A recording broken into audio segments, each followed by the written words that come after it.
Evangelio de Marcos, el capítulo número 14, en la continuación del estudio que estamos desarrollando en este Evangelio.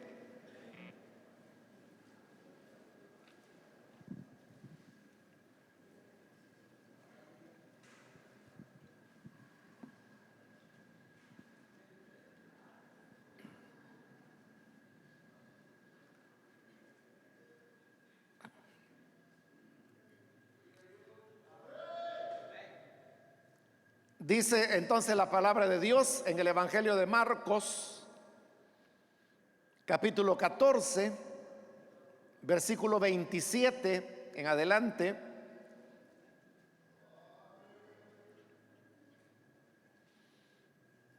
Todos ustedes me abandonarán, les dijo Jesús, porque está escrito: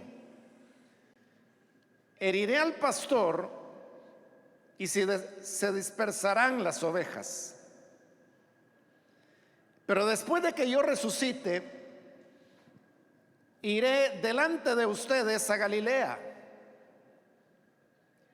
Aunque todos te abandonen, yo no, declaró Pedro. Te aseguro, le contestó Jesús, que hoy, esta misma noche, antes de que el gallo cante por segunda vez, me negarás 3 veces. Aunque tenga que morir contigo, insistió Pedro con vehemencia, jamás te negaré. Y los demás dijeron lo mismo. Amén. Hasta ahí dejamos la lectura. Hermanos, pueden tomar sus asientos, por favor.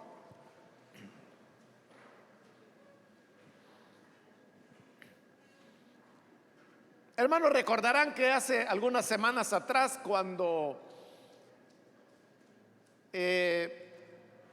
tuvimos nuestro último estudio, hablamos de cómo, después de haber celebrado e instituido la cena del Señor, Jesús salió con sus discípulos para dirigirse hacia el huerto de Getsemaní, donde él va a orar.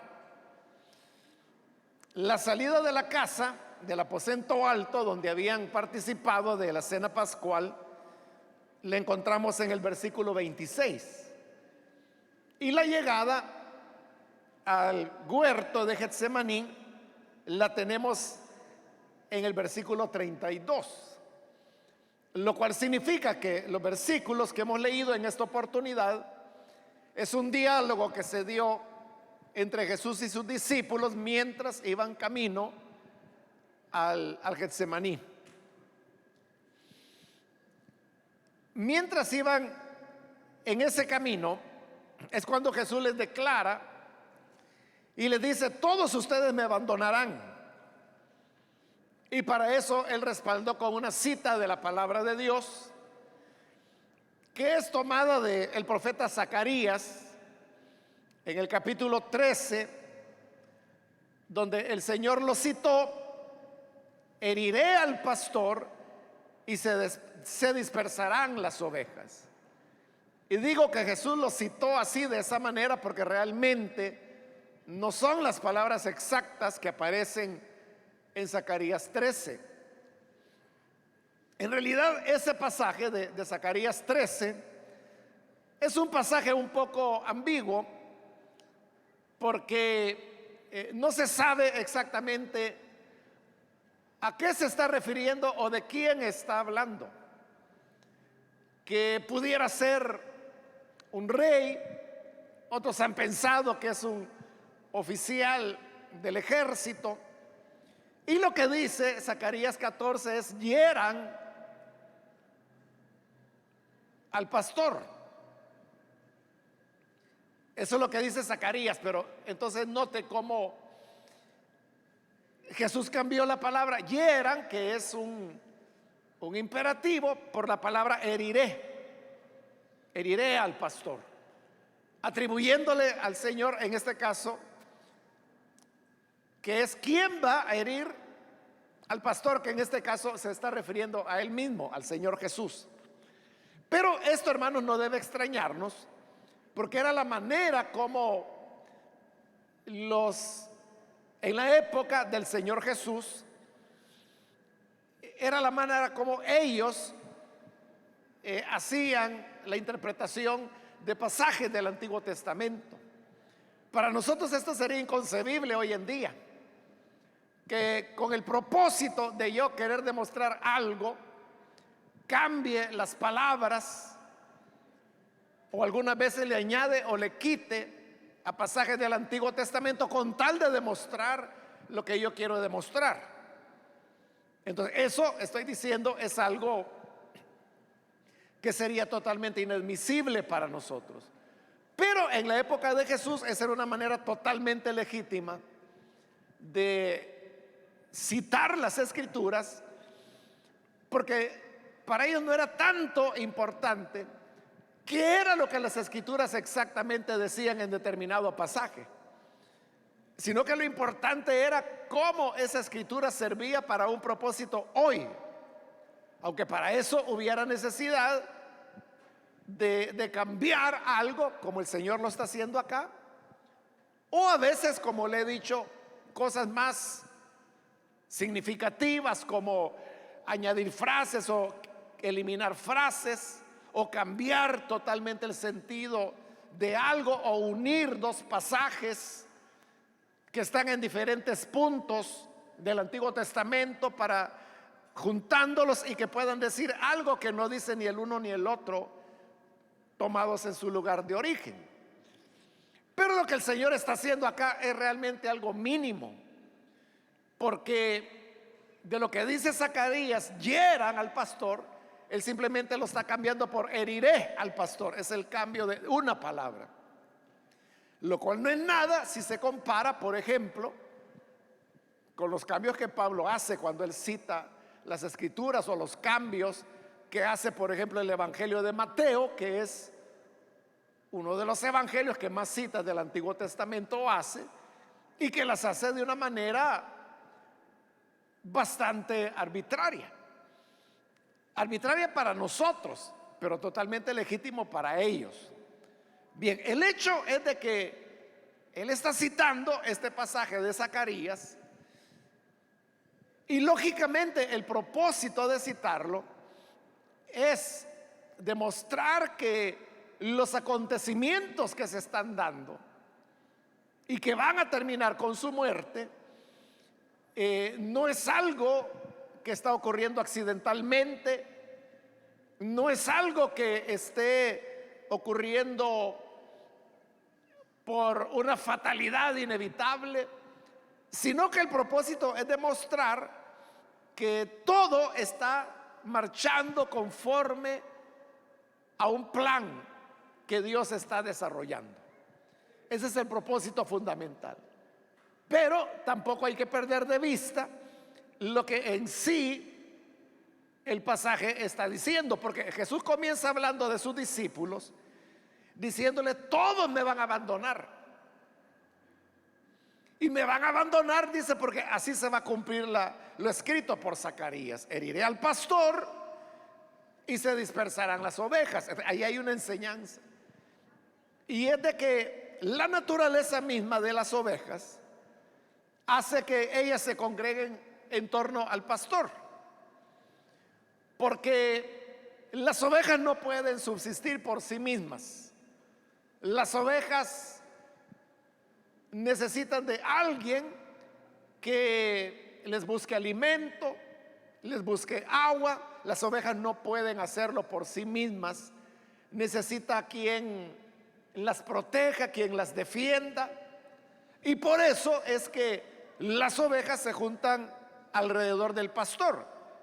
Pero si el pastor es herido o el pastor desaparece, entonces lo que era el elemento que unía o estimulaba a las ovejas a permanecer como un rebaño se pierde, y entonces las ovejas son dispersadas. Aplicando eso a lo que el Señor era, que como lo dice el Evangelio de Juan: yo soy el buen pastor, y obviamente sus ovejas es su pueblo. Entonces, si es él el que va a ser herido, Entonces, las ovejas ya no van a tener más razón para continuar juntas, y por eso dice que las ovejas serán dispersadas. Y por eso les está anticipando: todos ustedes me abandonarán. Esto, hermanos, nos habla de cuál es la razón por la cual Satanás siempre va a dirigir sus esfuerzos en contra de los que tienen algún nivel de liderazgo, sea grande o sea pequeño. Es allí donde Satanás va a apuntar, porque él sabe que le resulta mucho más productivo eliminar, por ejemplo, en este caso, al pastor, y con eso logra que todas las ovejas se dispersen, que tener que estar atacando individualmente a cada una de las ovejas. Por eso es que toda persona que tiene algún nivel de liderazgo, se trata de un líder, de una lideresa, usted debe estar consciente que va a recibir ataques que no son los usuales que otra persona tiene. Por lo que estoy diciendo, que Satanás sabe que le resulta mucho más productivo, mucho más económico, digamos, atacar a una sola persona que tener que hacerlo con un gran conglomerado. Y eso lo podemos ver, hermanos, tristemente, ¿no? En muchos ejemplos de personas que han tenido posiciones de liderazgo encumbradas, y que cuando Satanás logra herirlos, no necesariamente desde el punto de vista físico y no necesariamente en su cuerpo, pero podría herirlos emocionalmente, podría herirlos moralmente, en su integridad. Cuando Satanás logra eso, usted sabe cómo las iglesias son afectadas, cómo las iglesias llegan a tener un desaliento, una desmoralización, porque entonces las personas pierden el ánimo. Entonces Jesús sabía que eso es lo que iba a pasar, que lo iban a herir a él, le iban a quitar la vida, y entonces les dice: todos ustedes me van a abandonar. Los discípulos van a negar eso, ellos van a decir que no lo van a abandonar. Pero lo que ocurre es que ellos no están tomando en cuenta su naturaleza de ovejas.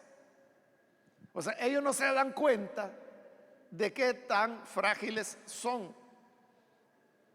Y ahí es donde, en realidad, de eso es de lo que el pasaje se trata.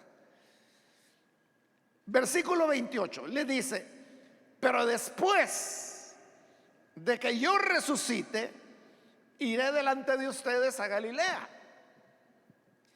Vamos a volver sobre este versículo cuando ya hemos completado el párrafo, pero solamente le adelanto por ahora que debemos recordar que en este Evangelio de Marcos, el Señor Jesús 3 veces él predice su muerte.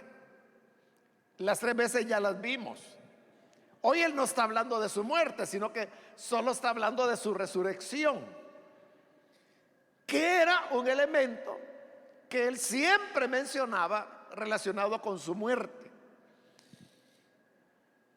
Pero ahora añade un elemento adicional que no lo ha mencionado en las ocasiones anteriores, y es que les está diciendo: después de que yo resucite, iré delante de ustedes a Galilea. Eso de que se van a ver en Galilea es algo, hermanos, que no lo ha dicho en las ocasiones anteriores. Ha llegado hasta que va a resucitar. Pero hoy esto es nuevo. Él les está diciendo: después de que resucite, yo voy a llegar antes que ustedes a Galilea, vayan allá. Recuerde que aquí estamos en el Evangelio de Marcos, y como lo hemos dicho y lo hemos enfatizado varias veces, este es el primer evangelio en ser escrito. se considera que no hay una seguridad, ¿verdad? Pero más o menos es un evangelio que se escribió unos 30 años después de estos hechos. Es decir, estamos bastante cerca de ellos. Y por lo tanto, resulta interesante que el Señor les está diciendo acá que cuando Él resucite se van a encontrar en Galilea. Y como vamos a ver más adelante en el Evangelio, cuando el Señor resucita, eso es lo que le dice a María Magdalena. Le dice: mira, ve a mis hermanos, y se está refiriendo a sus discípulos, ¿verdad? Y diles que vayan a Galilea tal como se los dije. Entonces ahí está dejando claro que el encuentro del Cristo resucitado con sus discípulos se da en Galilea. Aquí se los está anticipando. Pero usted puede ver en los otros evangelios y aún en el libro de los Hechos que ese encuentro no se da en Galilea, sino que se da en Jerusalén. Estos encuentros que se dan en Jerusalén, incluso la ascensión del Señor a la diestra del Padre, según el libro de los Hechos, se da al lado de Jerusalén. Ese traslado de Galilea a Jerusalén tiene varios objetos, y uno de ellos, hermanos, es el hecho de demostrar y afirmar que la iglesia, la que el Señor fundó, nace en Jerusalén. Porque recuérdese, ahí es Pentecostés, ahí es donde Pedro predica por primera vez, ahí es donde los discípulos, bueno, según el libro de los Hechos, los discípulos nunca fueron a Galilea, sino que todo el tiempo estuvieron en Jerusalén. Según el Evangelio de Lucas, que es la primera parte de la obra de Lucas, y la segunda es el libro de los Hechos, según Lucas, la aparición del Señor Jesús resucitado a sus discípulos es en Jerusalén, en el aposento alto donde estaban escondidos, y es ahí donde se quedan. Y como dice el libro de los Hechos, en el capítulo 1, que se les estuvo apareciendo durante 40 días hablándoles del reino de Dios. Pero todo eso es en Jerusalén. Y cuando asciende al Padre, están en Jerusalén. Y cuando vuelven al aposento alto, están en Jerusalén. Y ahí es donde viene el Espíritu Santo, ahí es donde nace la iglesia. Y de Jerusalén comienzan a partir las primeras misiones, que en primer lugar pues son a Samaria, y luego se van a ir extendiendo a llegar a Damasco. Y ahí está toda la historia en el libro de los Hechos de los Apóstoles, porque ahí había un interés de colocar el origen de la iglesia en Jerusalén y no en Galilea. Pero por eso le estoy diciendo, hay que tener presente que aquí estamos en el evangelio más antiguo, en el que está más cercano a los hechos, y por lo tanto, por lo menos tuvo que haber, eso es lo mínimo, tuvo que haber una oportunidad en la cual el Señor se encontró con sus discípulos en Galilea, como se los está diciendo acá. Esa es la instrucción precisa que les está dando. Bien, pero como le dije, dejamos ahí tranquilo ese versículo por un momento, porque vamos a volver a él. En el versículo 29 viene Pedro y le dice: aunque todos te abandonen, yo no lo voy a hacer. En estas palabras de Pedro, como tantas veces lo he dicho, hermano, esto Pedro lo estaba diciendo de la manera más honesta. O sea, él no era un jactancioso, él no estaba fanfarroneando diciendo: ah, no, es que estos te van a abandonar, pero yo no. O sea, Pedro de verdad, sinceramente, creía que no había nada que lo pudiera mover a abandonar al Señor. Pues él lo creía sinceramente, porque Pedro tenía un amor sincero por el Señor, y porque él decía: yo voy a ser fiel. Entonces, cuando Jesús dice todos ustedes me van a abandonar. Y les cita el pasaje de Zacarías. Entonces Pedro, eso no le cabe en la mente y dice, no, tal vez estos te van a abandonar, pero yo no. Entonces, esto que Pedro está diciendo con toda sinceridad, con toda honestidad, realmente no es cierto. Pero no es cierto, no porque Pedro esté mintiendo. Pedro no está mintiendo, ni se está jactando. O sea, Pedro está hablando con toda sinceridad, pero ahí hay un problema. Y es que para hacer eso que él está diciendo, que no te voy a abandonar, porque Jesús está hablando de morir, por eso está hablando de resucitar. Pero aún así dice, yo no te voy a negar. O sea, para hacer eso, o sea, no es que no se pueda hacer, pero para ser de ese calibre se necesita ciertas cualidades que no todas las personas las tienen. Y Pedro no las tenía, pero él no sabía que no las tenía, él pensaba que sí. Y por eso es que cuando Pedro dice, yo no te negaré, entonces viene Jesús y le dice en el 30, te aseguro que hoy, esta misma noche, antes de que el gallo cante por segunda vez, me negarás 3 veces. Te le está diciendo, mira, Pedro, tú dices que aunque todos me abandonen, tú no me vas a negar, pero yo te digo esto, que hoy, este mismo día, esta misma noche, antes que el gallo cante 2 veces, tú ya me habrás negado 3. Es decir, Pedro iba a cantar más que el gallo. E iba a cantar de que no conocía al Señor, negándolo, abandonándolo. Esta expresión que Marcos pone ahí, antes que el gallo cante 2 veces, tú me habrás negado 3. Y la idea es esa, ¿verdad? Que iba a cantar más que el gallo, que le iba a ganar al gallo. Solo Marcos la presenta así. Los otros evangelios simplemente dicen, antes que el gallo cante, tú me habrás negado 3 veces. O sea, todos los evangelios conservan que era 3 veces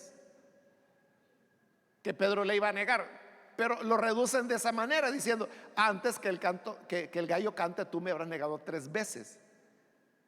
¿Por qué? Porque lo que están haciendo es que están simplificando lo que Jesús dijo. Porque lo que Jesús dijo, esto, antes que el gallo cante 2 veces, tú me habrás negado 3. Eso es lo que Jesús dijo. Pero como eso, hermanos, es un poco confuso, ¿verdad? Entonces, pero simplificándolo sería, antes que el gallo cante, me habrás negado 3 veces. Es una simplificación.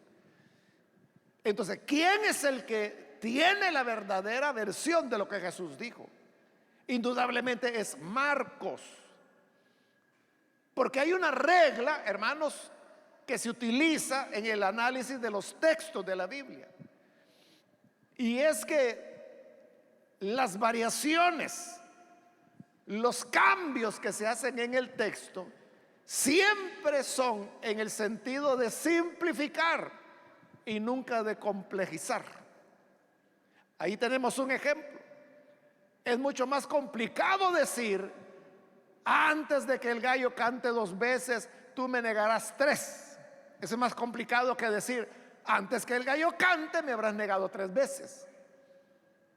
Y fíjese que casi todos los predicadores, cuando hablan de la negación de Pedro, usan la versión sencilla, la simple.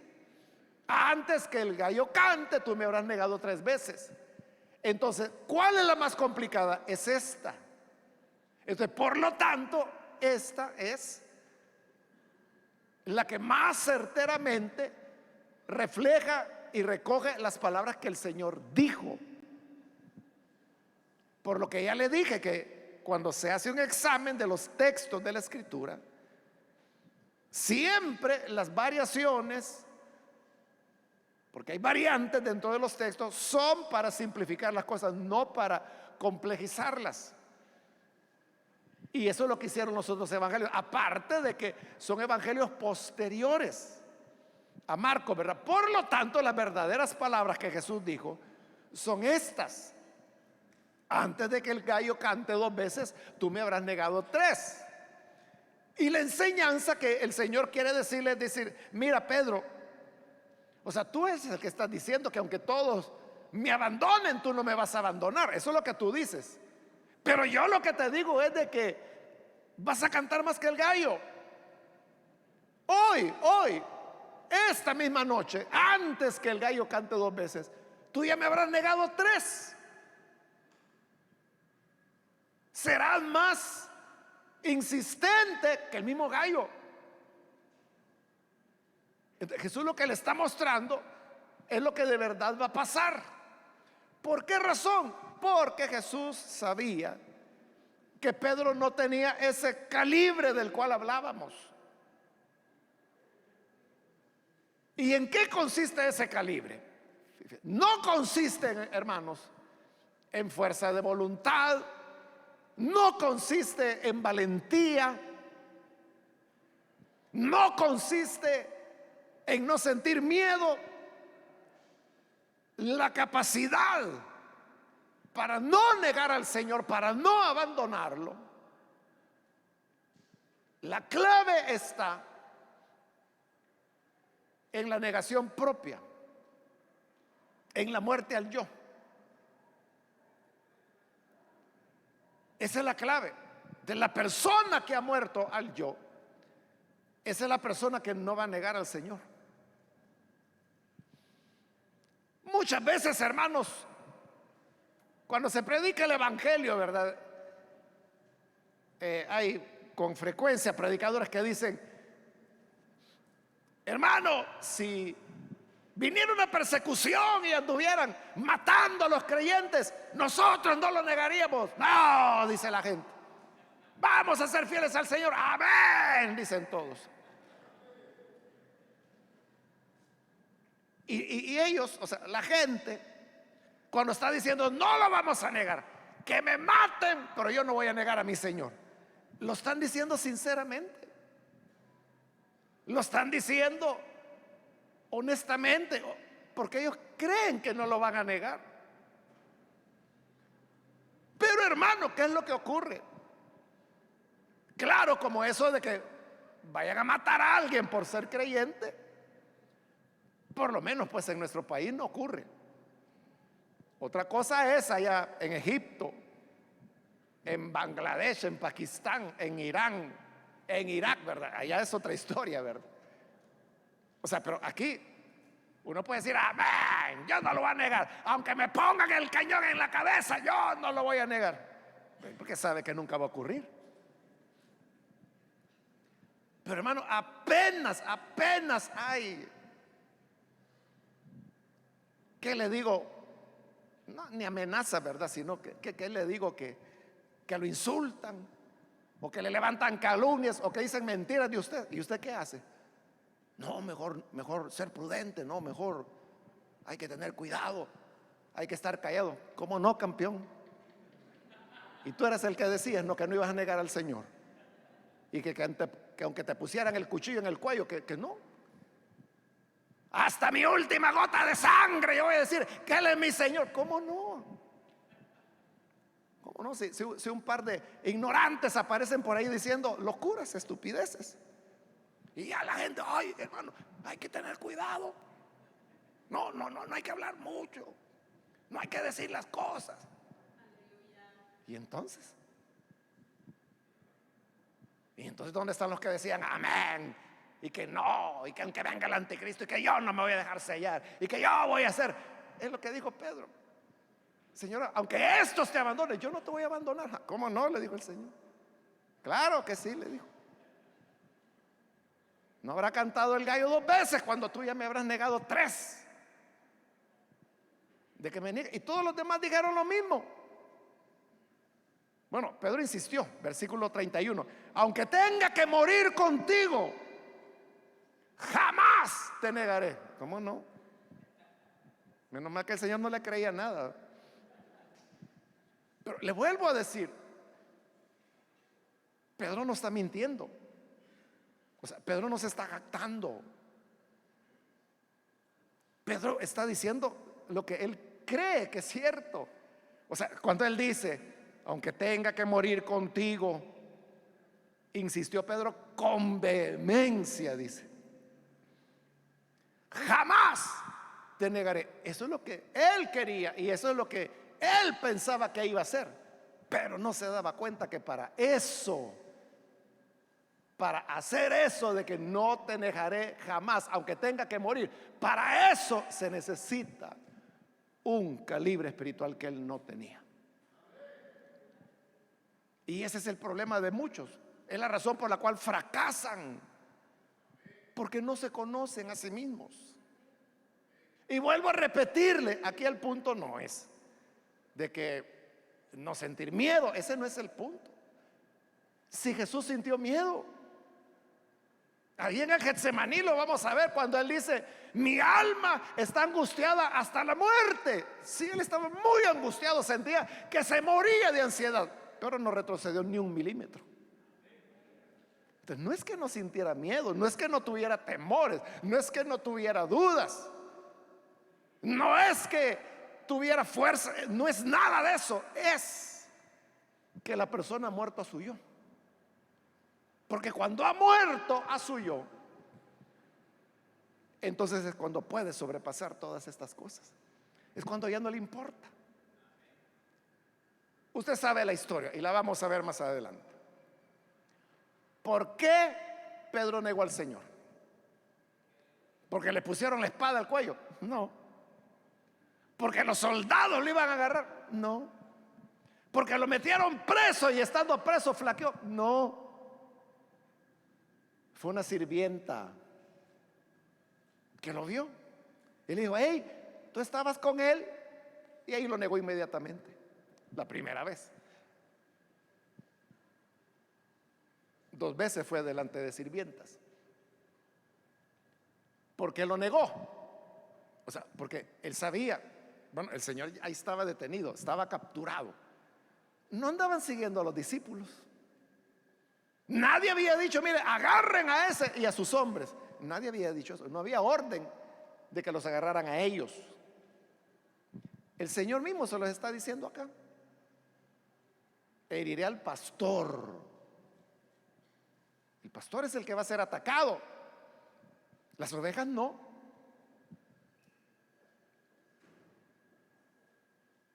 Entonces, ¿cuál es la razón por la cual niega delante de la doméstica? Que dice, no, te has equivocado, yo no lo conozco, no sé quién es él. No sé de qué me estás hablando, mujer. ¿Por qué lo hace? Por evitarse un peligro. Que realmente, ¿qué hubiera podido pasar? Bueno, imaginemos lo peor, ¿verdad? Que esta muchacha hubiera dicho, mire, aquí hay uno, aquí hay uno, aquí hay uno. ¿Y qué? Si nadie había dicho que los tenían que capturar. Entonces, como decimos popularmente, lo que Pedro quiso fue zafarse. Pero ¿por qué la gente se quiere zafar? Porque quiere evitar incomodidades. Ahí está. Es el yo el que está muy vivo.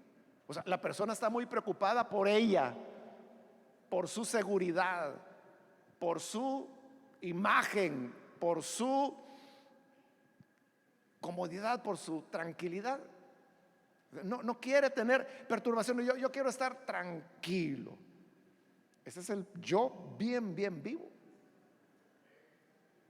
Y eso es lo que Jesús sabía.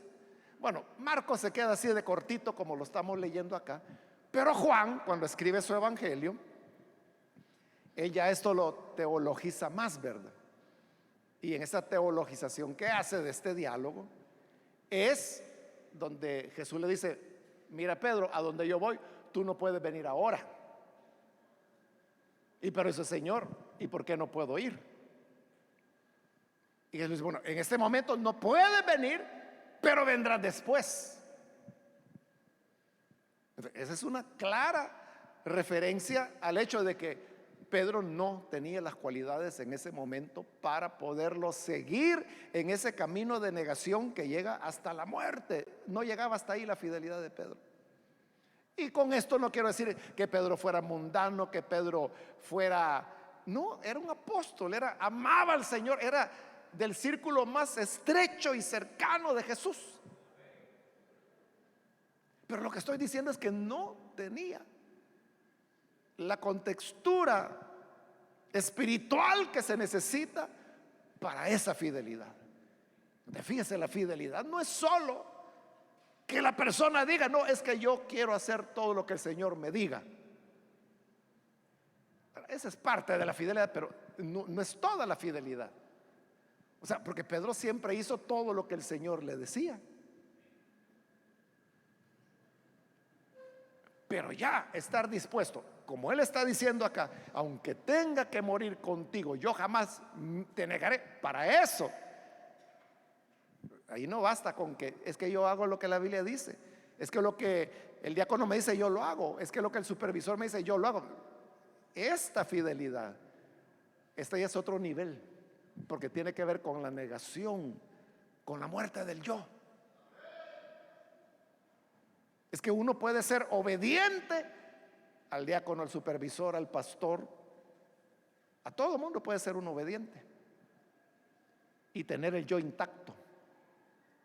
Uno puede guardar, hermanos, todo lo que la Biblia dice. Es que yo hago todo lo que el Señor dice en su palabra. Uno puede hacerlo y tener el yo intacto. Es más, por guardar todo lo que la Biblia dice, tu yo puede estar más grande que nunca.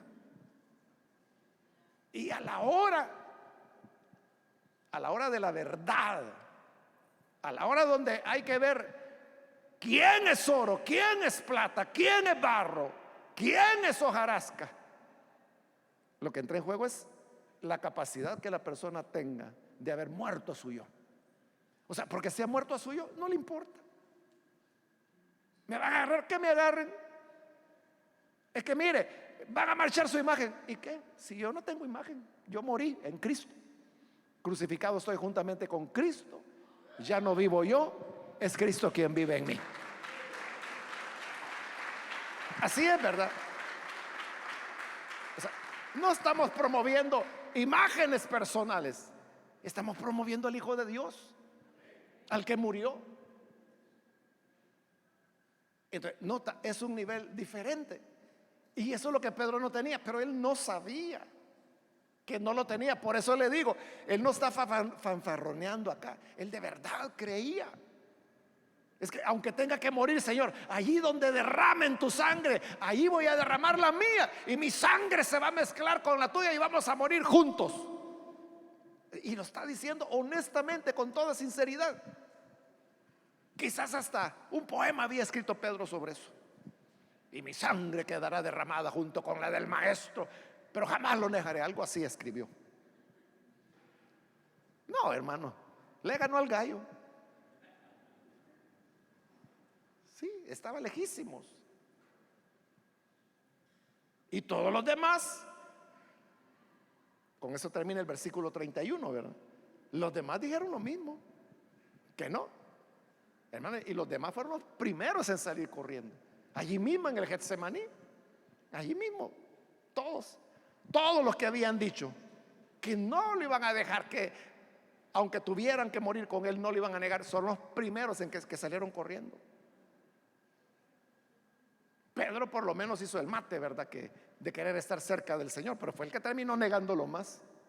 Es que mientras más te acercas al fuego, más muerto debes estar. Si no, te hará más daño. Entonces, si tú sabes de que no llegas a ese nivel, mejor no te acerques a la llama, porque te vas a quemar. O sea, al final, ¿quién quedó peor? O sea, todos lo negaron. O sea, lo que el Señor dijo, todos ustedes me van a abandonar. Así fue. Pero nosotros, hermanos, no predicamos de la negación de Simón, no predicamos de la negación de Tomás, ¿verdad? No predicamos de la negación de Leví. Predicamos de la negación de Pedro. ¿Por qué? Porque es el que más se acercó. Y por eso es el que más lo negó. El problema, hermano, es que como uno no se conoce, uno cree, no, es que yo lo amo, es que en mi vida es primero el Señor. Y puede haber alguna persona, hermano, que no dice nada, son de esas personas que casi ni hablan. Y quizás son los que a la hora de la hora, hermano, son los que van a ser fieles. Y en cambio aquellos que predican y que yo, que el Señor y que no, ellos son los primeros que salen corriendo. Hace unos años atrás, hermanos, a mí me llegó una invitación que no sé cómo, pero era de la asociación Billy Graham. Era una reunión en Washington y era el tema a tratar era la persecución religiosa, la persecución contra los cristianos. Entonces yo fui porque es que esa conferencia iba a ser, ahorita no me voy a acordar, pero era en otro país, creo que era Europa, algo así. Pero de repente la cancelaron y después dijeron que, porque iba a ser una cosa más grande, la cancelaron. Y a los meses dijeron que iba a ser una cosa más pequeña, que solo unas pocas personas iban a llegar. Bueno, El Salvador solo fue una persona, que fue su servidor, ¿verdad? Por eso le digo, yo no me acuerdo ahorita cómo fue que me invitaron, pero cosas que yo fui. Pero estando ahí, yo entendí. O sea, porque había una serie de medidas de seguridad para proteger a los cristianos que están siendo perseguidos en países donde hay persecución. O sea, uno no podía entrar con nada. De antemano decía, uno no podía llevar teléfono, no podía llevar cámara, no podía llevar computadora, nada. Pero como usted sabe que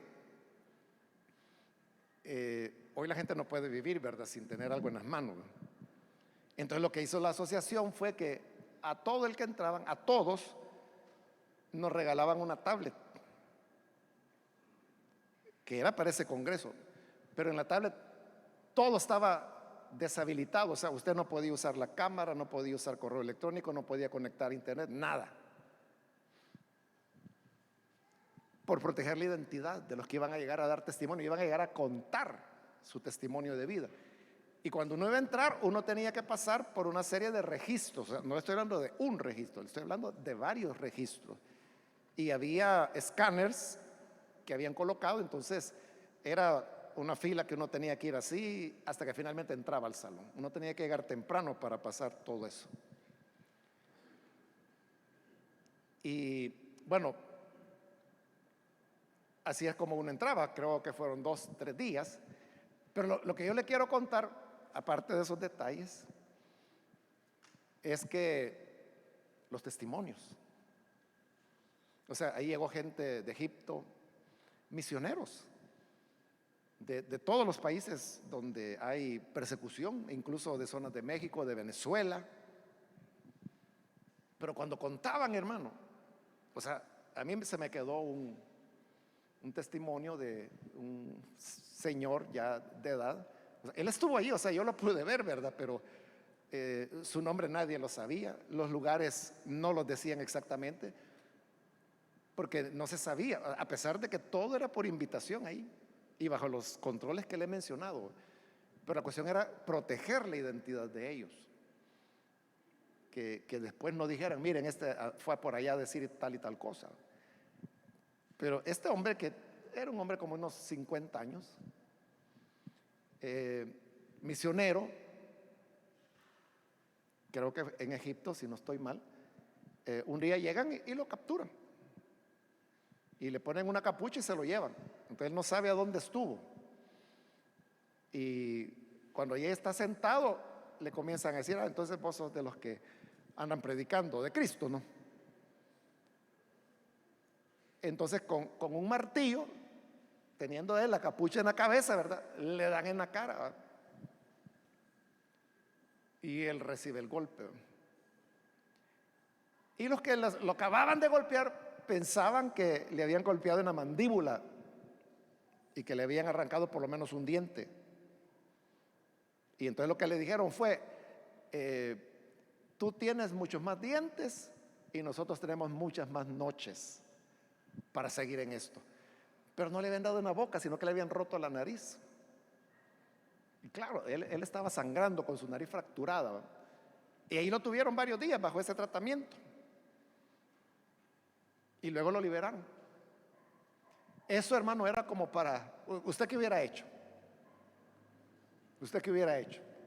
Él no era de ahí, él era misionero, él había llegado. Hermano, yo creo que ¿para qué vine aquí? Hubiéramos dicho, bueno. Hubiéramos dicho, esta no era la voluntad de Dios. ¿Y sabe qué hizo él?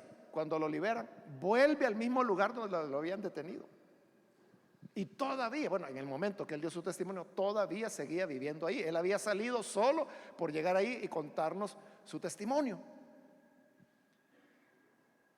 Y algo que a mí me llamó la atención, porque fue común, le digo, fueron como 3 días y cada día llegaban diferentes personas. No se conocían entre ellos, porque, como le digo, había mucho cuidado. Pero lo que a mí me llamó la atención era, oyéndolos, que todos tenían en común algo. Y es que, en primer lugar, todos decían que perdonaban. O sea, allí había, no sé si usted se recuerda que por esos días hubo un caso con esto de los talibanes, creo que son, que aparecieron, que habían agarrado a varios cristianos, creo que eran 11 ellos, que los hincaron en la playa y que uno a uno le fueron cortando el cuello. Y todo eso grabándolo en video, y todo eso lo subieron a las redes. Entonces la mamá de uno de esos que habían degollado ahí estaba, ahí llegó a dar su testimonio. Y ella dijo, mi hijo era misionero en este país. Y ella, no sé cómo, pero ella tenía la descripción de lo que había ocurrido en los últimos minutos de vida, en ese momento que le estaban cortando el cuello. Ella tiene, ahí lo dio. Bueno, cosas así le estoy hablando. O sea, terrible, terrible. Pero todos decían, perdonamos lo que nos hicieron. Porque le digo, había mujeres violadas, misioneras las que les habían violado, les habían quemado la casa, les habían matado a la familia. Esta madre hablando de su hijo degollado. El otro hombre que le digo que le rompieron la nariz. Pero no solo perdonaban, sino que habían dado un paso más. Y ellos decían, les amamos. O sea, hemos llegado a amarlos. O sea, porque una cosa es que usted perdone, ¿verdad? Vaya, esto me rompieron la nariz, pero los perdono. Esa es una cosa. Pero otra cosa es que los ame por lo que le hicieron. O esta madre amando a los que degollaron a su hijo en video y en redes. Ese es otro nivel ya, ¿verdad? Pero hay ese tipo de cristianos. Ahí estaban. Y el último día, hermanos, de la conferencia, que ya todo terminó y que íbamos saliendo, a todos nos dieron un papelito. Y en el papelito, ahí estaba la clave para poder habilitar todo lo del iPad. Entonces, cuando uno llegaba a su país, ¿verdad? Entonces uno ponía ahí una clave y ¡plum!, ya todo se activaba. Pero no se había podido utilizar allá porque todo eso estaba bloqueado. Esa iPad, que yo todavía la tengo, no la uso porque no me gustan, pero ahí la tengo. Ahí lleva fotografías, pero oficiales. Fotografías oficiales que ellos habían tomado, pero solo de público. No salía ninguno de ellos. Claro, ahí estaba Franklin Graham, ¿verdad? Que ya Billy Graham había muerto, o sea, Franklin Graham estuvo en la primera fila todo el tiempo. Él era quien había organizado el encuentro. Entonces, todo el propósito era crear conciencia de qué es lo que está sucediendo en el mundo. O sea que ahora mismo, si no estoy mal, cada 7 minutos creo que es, un cristiano es asesinado en algún lugar del mundo por causa de su fe. Ese es el dato. Entonces era crear conciencia para orar por ellos y para saber qué es lo que está ocurriendo, porque nadie habla de estos temas, ¿verdad? Y si se habla de forma muy dispersa. Entonces esto era como un encuentro mundial para crear esa conciencia y que uno pudiera reproducir. Y eso fue lo que yo hice cuando yo volví, porque esa era la responsabilidad de uno, ¿verdad? Yo junté pastores y comencé a contarles. Esto fue hace varios años atrás. Entonces, estamos hablando que eso ocurre, hermano. Pero aquí el punto es, ¿qué calibre de creyentes son estos?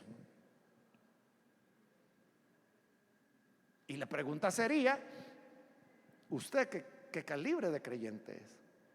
O sea, usted en este momento puede decir, no, hermano, a mí que me corten en 1000 pedazos, pero no lo voy a negar. Pero la cosa es que espere, ¿verdad? A verla de verdad, que ahí viene, ¿verdad? Que ahí viene, que hay cierta posibilidad o que hay un riesgo ya real, ¿verdad? Allí es donde se va a ver la madera.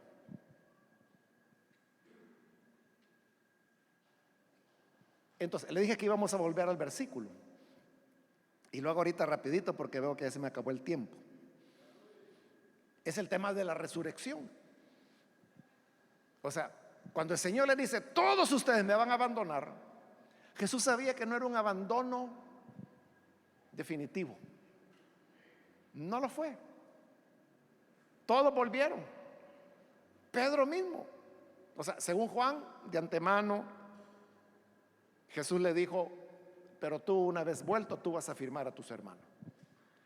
Pero ¿qué era el elemento que los iba a levantar? Eso que el Señor les había dicho. Cuando resucite, ahí nos vemos en Galilea. Yo voy a llegar antes que ustedes, pero ahí llegan. Y ahí nos vamos a ver. ¿Y por qué eso los iba a cambiar? Porque era resurrección. Porque ¿a qué es a lo que le teme el ser humano?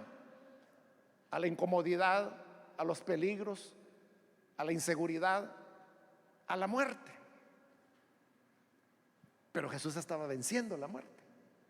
Entonces el hecho de que lo hubieran resucitado era como decir, no tengan miedo, métanse al agua, venga, métase a la llama que no lo va a quemar. Por eso dijo el Señor en una ocasión, que no es muy consolador, pero Jesús dijo, no teman al hombre, porque el hombre solo les puede quitar la vida, solo eso. Teman a aquel que además de quitarles la vida los puede enviar a la condenación del infierno. A ese es al que deben temer, al hombre no. Pero fíjense lo que está diciendo, no tienen que temer al que los va a matar, no le temen.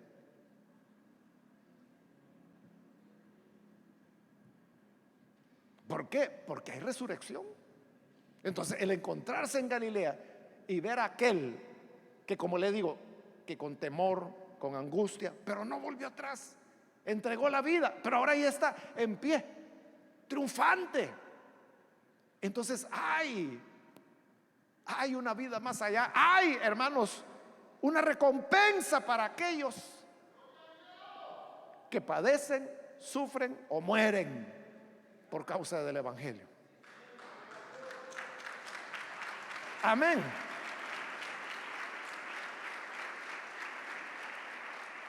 Que Dios nos ayude, hermanos, a ser fieles a Él. Y como Él dijo, si eres fiel en lo poco, sobre lo mucho te pondré. Entonces, aunque sean las poquitas cosas, seamos fieles al Señor, pero vayamos desarrollando la negación propia, la muerte al yo, porque eso es lo que le va a dar seguridad. Y es lo que va a hacer que aunque pase por las aguas, no se ahogará. Aunque pase por el fuego, no se quemará. Va a salir del otro lado. Porque el Cristo que resucitó estará con nosotros en todo momento.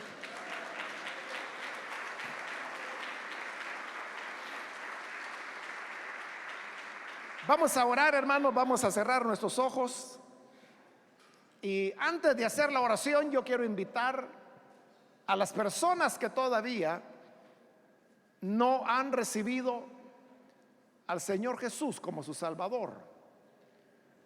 Pero si usted ha escuchado hoy la palabra de Dios, yo quiero invitarle para que usted no deje pasar esta oportunidad y pueda venir al Señor.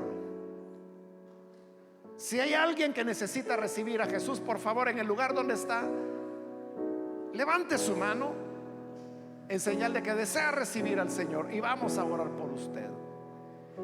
El solo hecho de recibir a Jesús, ese ya es un paso de negación,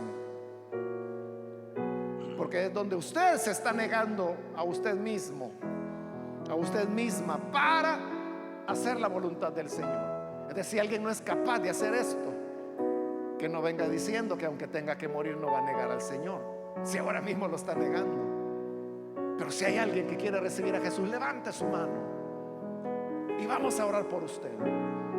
Solo le pido que lo haga rápidamente. Puede levantar su mano y vamos a orar. O si hay alguien que necesita reconciliarse, hermano o hermana que se alejó del Señor, pero necesita reconciliarse, levante su mano.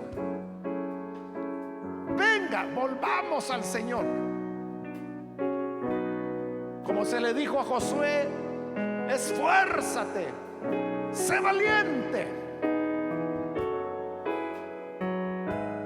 porque el Señor estará contigo a donde quiera que fueres. Sé fiel a Él, sé leal a Él. Pero eso solo es posible por la muerte al yo. Hago la última llamada y vamos a orar. Si hay alguien que necesita recibir al Señor o reconciliarse, levante su mano y vamos a orar en este momento. Señor, gracias te damos por la palabra que tú nos entregas. Gracias porque siempre estás a nuestro lado, y tú, Señor, eres quien nos conoce mejor. Tú sabes de qué consistencia somos, y por eso tú, que conoces nuestra debilidad, te pedimos, Padre, que nos ayudes, nos auxilies, nos des, Padre, de tu gracia, de tu bondad, para poder ser leales a ti en el espacio y en el lugar y en la manera que tú tienes para cada uno de tus hijos e hijas. En el nombre de Jesús nuestro Señor. Amén. Gloria a Dios.